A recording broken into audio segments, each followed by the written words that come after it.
காலை வணக்கம். Good morning. Bala செல் அட்வைஸ். கரும்பலகையில் பட்டாம்பூச்சி ஓவியம் வரையப்படுவதை பாருங்கள். இது போன்ற படங்கள் பிளாக் போர்டில், அதாவது கரும்பலகையில் வரையப்படுகின்றன. இதை நான் வரைகிறேன். இதை சப்ஸ்கிரைப் செய்யுங்கள். இந்த வீடியோவை பார்த்து சப்ஸ்கிரைப் செய்யுங்கள்.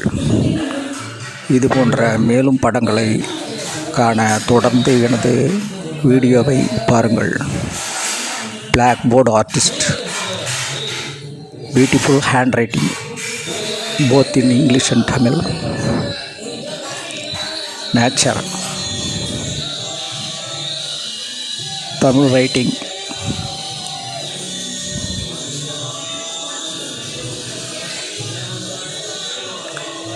இது போன்ற கையால் வரையும் ஓவியங்களை பார்த்து சப்ஸ்கிரைப் செய்யுங்கள். நன்றி. பாலா செல் அட்வைஸ்.